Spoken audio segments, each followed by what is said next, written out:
나무가 자라려면 가지를 치듯 인생도 때때로 스스로를 다듬는 시간이 필요하다. 정원사가 꽃을 피우기 위해 가지를 잘라내는 이유는 미움이 아니라 성장을 위한 여백이다. 우리의 삶도 그렇다. 한때 향기롭던 인연이 지금은 그늘을 들이운다면 그것은 나쁜 인연이라기보다 계절이 바뀌었음을 알려주는 신호일 뿐이다. 그럼에도 불구하고 우리는 잘라내지 못한다. 가족이라서, 오랜 친구라서, 직장 동료라서, 마음은 이미 지쳐 있는데 그래도 인연인데라는 말이 손을 붙잡게 만든다. 하지만 모든 가지가 남아있으면 햇빛은 나무 속 깊이 닿지 못한다. 인생도 마찬가지다. 빛이 들어올 틈을 만들어야 한다. 1년의 유배, 바람 한 점 스며들지 않는 강진의 세월 속에서 정약용은 외로움보다 더 큰 고통, 인간관계의 피로를 배웠다. 그는 말했다. 기대를 버리면 마음이 평온해진다. 이 말은 체념이 아니라 해방의 선언이었다. 사람에게, 세상에 혹은 스스로에게 걸었던 과도한 기대를 놓을 때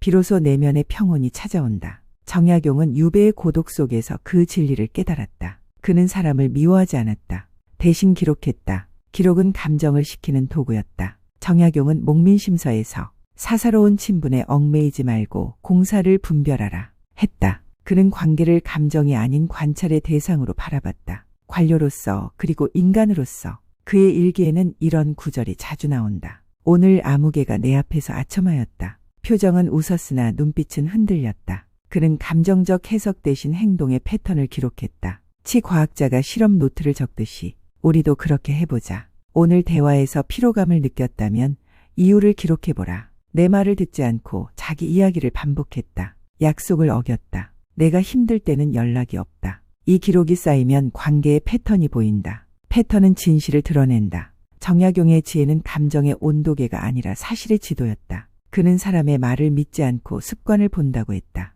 한두 번의 무례는 실수일 수 있다. 그러나 그것이 반복된다면 그것은 본성이다. 다음은 우리가 놓치기 쉬운 관계의 적신호다. 만날 때마다 기운이 빠지는 사람, 약속을 자주 어기고 사소함을 무시하는 사람, 내 행복에 진심으로 기뻐하지 않는 사람, 필요할 때만 다가오는 사람. 정약용이라면 이들을 감정적으로 판단하지 않고 기록했을 것이다. 이 사람과의 만남 뒤 나는 늘 피로하다. 그 한 줄의 기록이 훗날 나를 지키는 방패가 된다. 바람이 강할수록 창문을 닫듯 마음이 불편한 인연과는 적절한 간격이 필요하다. 정약용은 유배 중에도 세상과 완전히 끊어지지 않았다. 다만 선을 그었다. 그는 말했다. 거리를 두면 다툼이 없고 욕심을 줄이면 근심이 없다. 거리를 둔다는 건 단절이 아니다. 감정이 상하기 전에 완충 공간을 만드는 것이다. 정원사가 식물 사이에 간격을 두는 이유처럼 적당한 거리야말로 관계를 오래 지속시키는 비결이다. 현실에서도 이 지혜는 유효하다.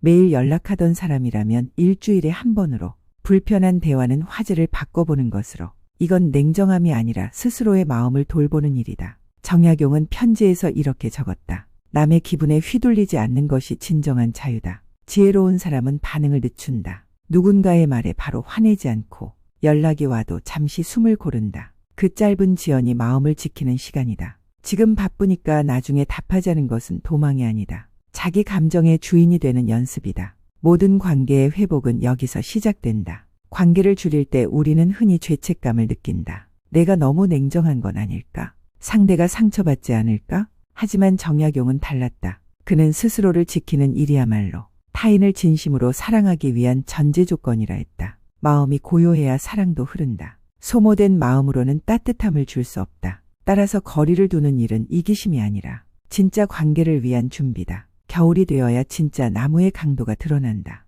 추위를 견디는 가지는 살아남고 속이 빈 가지는 부러진다. 정약용의 유배도 그런 겨울이었다. 그는 그곳에서 진짜 친구와 가짜 친구를 구분했다. 편지 한 장이라도 꾸준히 안부를 전한 사람은 남았고 이익이 끊기자 사라진 인연은 바람처럼 흩어졌다. 우리가 겪는 관계의 겨울도 다르지 않다. 거리를 두면 떠나는 사람과 남는 사람이 드러난다. 그때 남는 사람, 그것이 진짜 인연이다. 유배가 끝난 후 정약용에게 정치 복귀의 기회가 왔다. 그의 명성은 여전했고 그를 부르는 손길도 많았다. 하지만 그는 돌아가지 않았다. 그는 말했다. 마음에 두지 않으면 원수도 해롭지 않다. 그는 과거의 인연을 정리하고 학문에 전념했다. 다시 세속의 소용돌이에 휘말리지 않기 위해서였다. 이 결단은 단순한 포기가 아니라 삶의 방향성에 맞춘 선택이었다. 현대를 사는 우리도 비슷하다. 나를 소모시키는 관계, 나의 성장을 방해하는 관계는 단호히 마무리해야 한다. 정중하지만 명확하게